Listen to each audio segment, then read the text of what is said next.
was 8 years old when his parents died. The refugee ship had carried them across 3 star systems, running from a war that had swallowed their colony whole. His mother held him close during the long jumps through hyperspace. His father told him stories about Earth, a planet had never seen, a world that existed only in old pictures and older memories. They arrived at Meridian 7 with nothing but hope. The space station was massive, a spinning wheel of metal and light that housed over 2 million beings from 100 different species. It was a place where anyone could start over, his father said. A place where hard work meant something. 3 days after they arrived, a hull breach in the lower docking sector killed 47 people. Parents were 2 of them. He survived only because his mother had pushed him into an emergency pod seconds before the vacuum took her. The station's authorities processed him like cargo. They scanned his biometrics, assigned him a number, and placed him in a temporary shelter for displaced persons. An administrator looked at his file and made a sound like wind chimes in a storm. It was their way of expressing annoyance. No family, no credits, no skills, no value. The administrator closed the file and moved on to the next case. Sat in the waiting room for 6 hours before someone told him the shelter was full. They gave him a food voucher worth 3 meals and pointed him toward the lower decks. That was how learned his first lesson about the galaxy. If you had nothing to offer, no one would see you.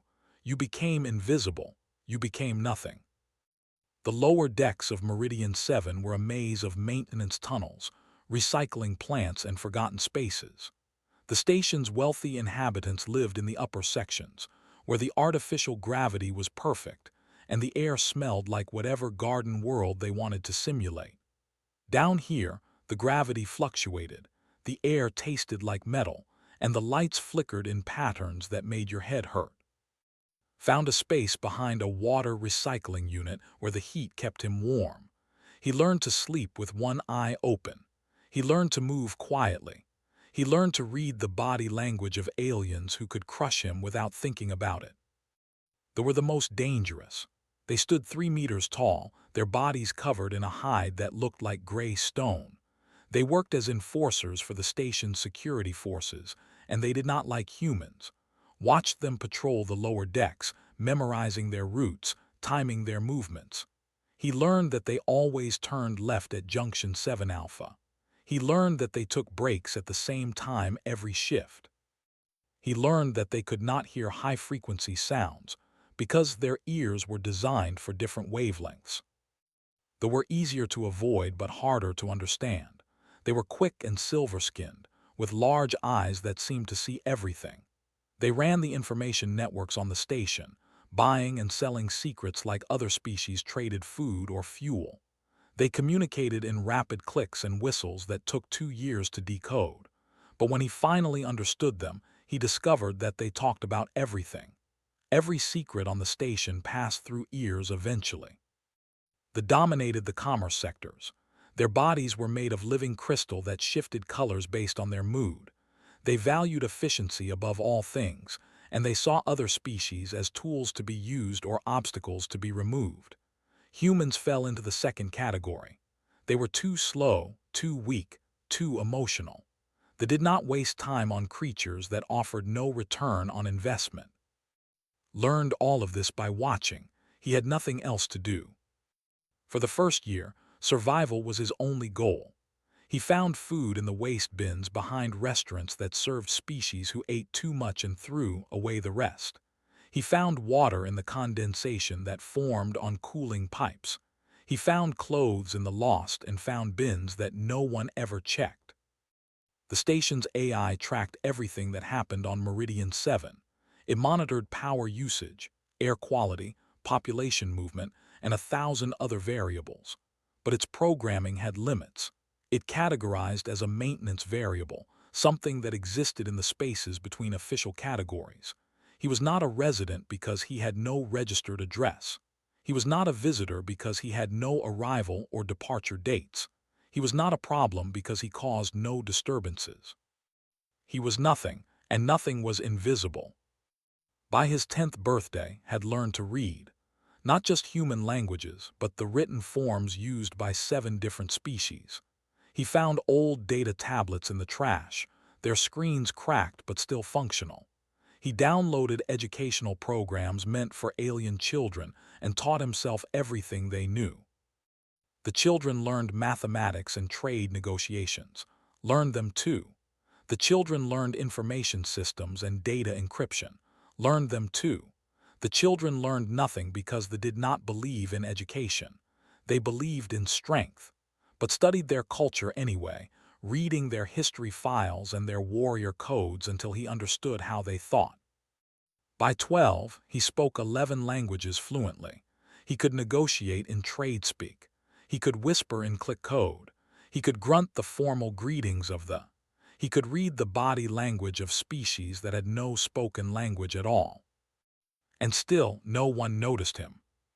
He grew taller but stayed thin. Food was never certain in the lower decks. He learned to fight, not because he wanted to, but because sometimes the other forgotten children tried to take what little he had. He was never the strongest or the fastest, but he was always the most prepared. He knew where every shadow fell. He knew where every exit led.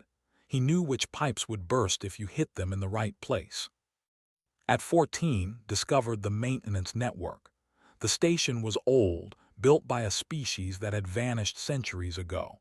Its original system still ran beneath the surface, hidden under layers of upgrades and modifications. The current administrators did not understand these systems. They just used them. Understood them. He spent 2 years mapping the station's true infrastructure. He crawled through tunnels that had not been opened in decades. He found rooms that did not appear on any official schematic. He discovered that the station's AI had blind spots, places where its sensors did not reach, because no one had ever thought to install them.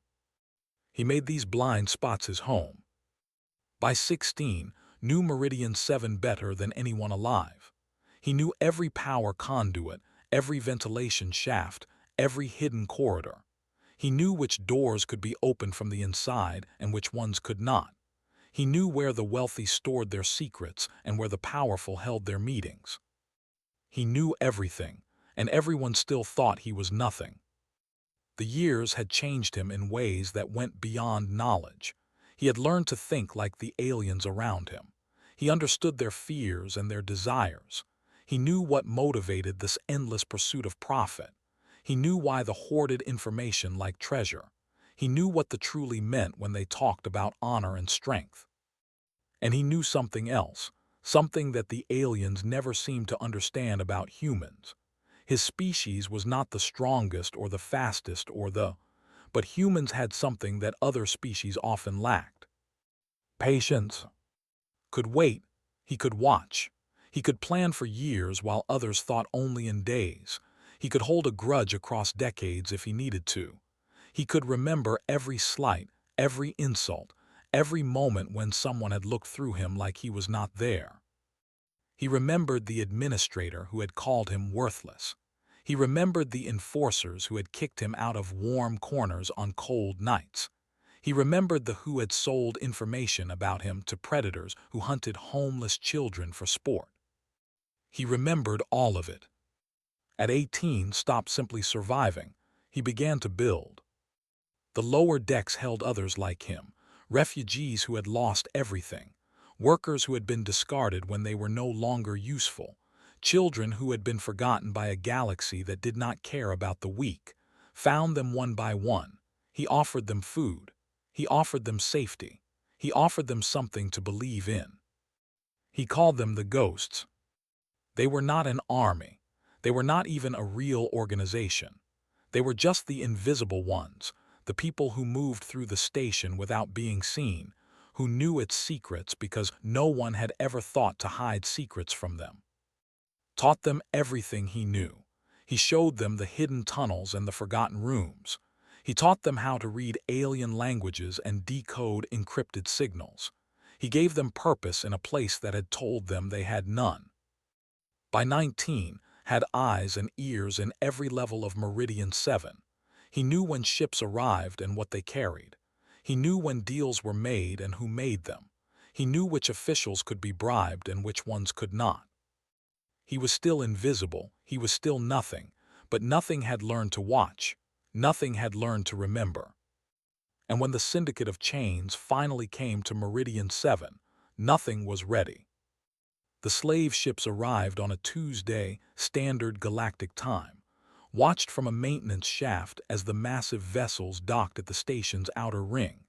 Their hulls were black and marked with symbols that made even the enforcers look away.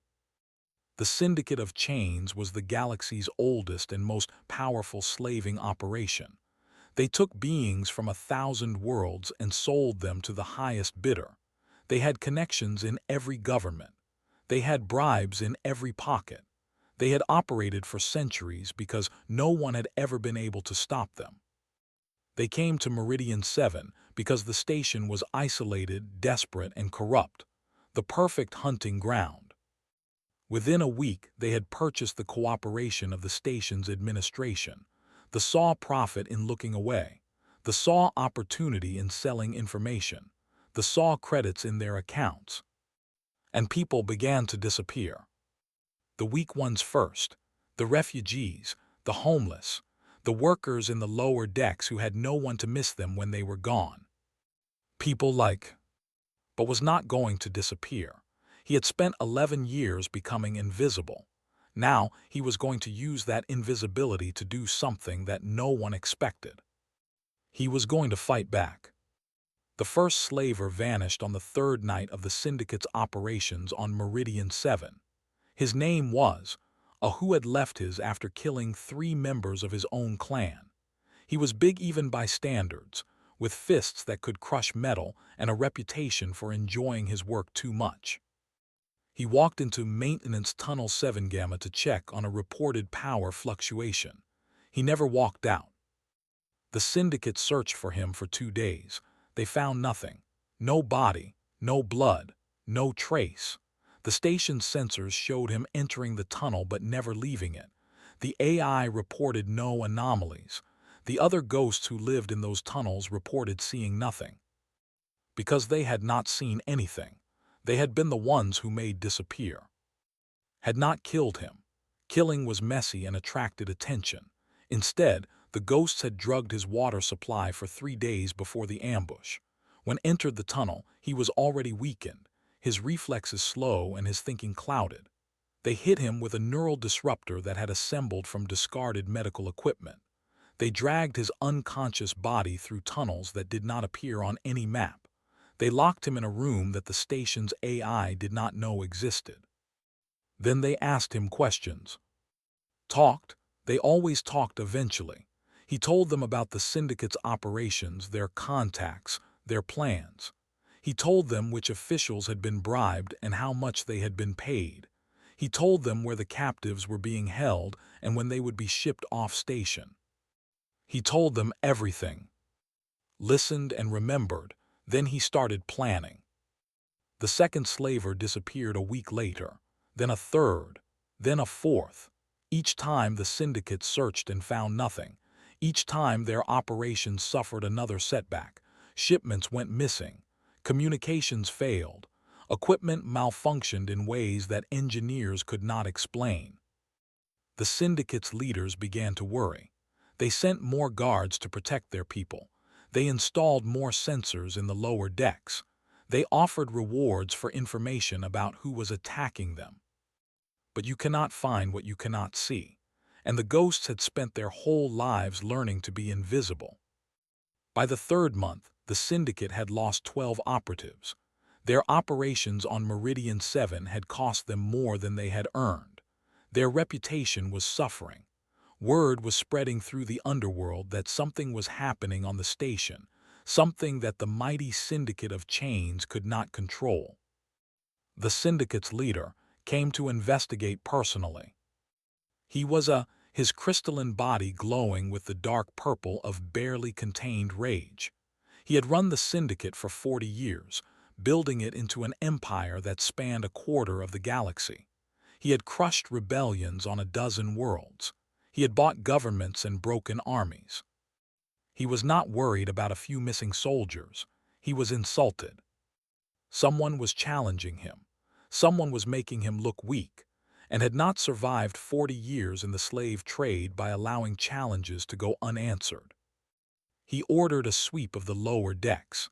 500 enforcers, armed with the best weapons credits could buy, searching every tunnel and every room. They would find whoever was responsible, and they would make an example of them. The sweep found nothing. The ghosts had vanished into spaces that the sweepers did not know existed. They had moved their prisoners to locations that no map showed. They had disabled sensors that the syndicate did not even know were there. And while the enforcers were searching the lower decks, walked into his headquarters. He came through a door that had been sealed for 200 years, using access codes that had been lost when the station's original builders disappeared. He walked past guards who were looking the wrong way, timing his movements to gaps in their patrol patterns that he had memorized weeks ago. He stood in front of his desk and waited for them to notice him. It took almost a minute. When finally saw the thin human standing in his office, his crystal body flashed white with shock before settling into the red of fury. "How did you get in here?"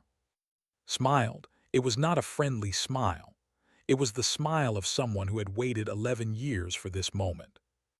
"Through the door," he said. "You should really learn more about this station before you try to own it." His guards moved toward, but they held up a hand to stop them. He was curious now, his color shifting to the orange of calculation. This human was either insane or extremely confident. Either way, wanted to understand before he killed him. "You are the one who has been causing problems," said. It was not a question. "I am," agreed, "and I'm here to offer you a choice." Laughed, a sound like breaking glass.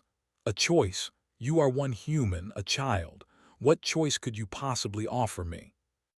Reached into his pocket and pulled out a data chip. He placed it on his desk. "That contains a list of everyone you have taken from this station. 347 people. I know where they are being held. I know the access codes to your ships. I know the names of every official you have bribed, every transaction you have hidden, every crime you thought was secret." His color shifted through several shades before settling on a deep, dangerous blue. "You are bluffing." "I am not. Your operations coordinator has a gambling problem. He owes 600,000 credits to a loan shark named Kirin. Your head of security is having an affair with one of your clients. Your transport pilot has been skimming fuel from your ships for 3 years and selling it on the black market." Watched as color drained. The human was not bluffing. He knew things that only people inside the syndicate should know. "The choice I am offering you is simple," continued. "Leave this station. Release everyone you have taken. Never come back." His crystal body shifted to pure black. It was the color of absolute rage, the color that meant someone was about to die. "And if I refuse?" Smile did not waver. "I have been invisible on this station for 11 years. I have had nothing to do except watch and learn and plan. I know every secret this place holds. I know where the bodies are buried. I know which power conduits will explode if they receive the wrong signal. I know which airlocks can be opened remotely and which corridors will fill with toxic gas if the right valve is turned." He leaned forward. "I know how to make this station kill everyone on it, including you, including your ships, including everyone who has ever worked for you." The room was silent. Stared at the human boy who stood before him without fear, without weapons, without anything except absolute certainty in his eyes. "You would kill millions of innocent people." Shook his head. "I would not, but you do not know that. You do not know anything about me. You do not know what I am capable of because no one has ever bothered to learn. I have been invisible my entire life. I could be lying about everything, or I could be telling the truth. The only way for you to find out is to call my bluff." He took a step back. "The question you have to ask yourself is this: Are you willing to bet your life that a human with nothing to lose is bluffing? Did not answer. Walked out of the office the same way he had come in. No one tried to stop him. 12 hours later, the syndicate's ships left Meridian 7. They released their prisoners at a neutral station 3 systems away. They never came back. The news spread slowly at first. A slaving fleet driven off by a single human. A criminal empire forced to retreat by someone who had nothing but knowledge and patience. It sounded impossible.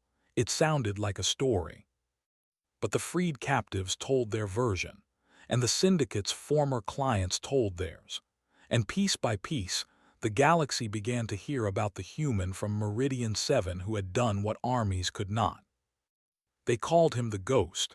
They called him the Shadow. They called him a dozen names in a dozen languages, all of them meaning the same thing.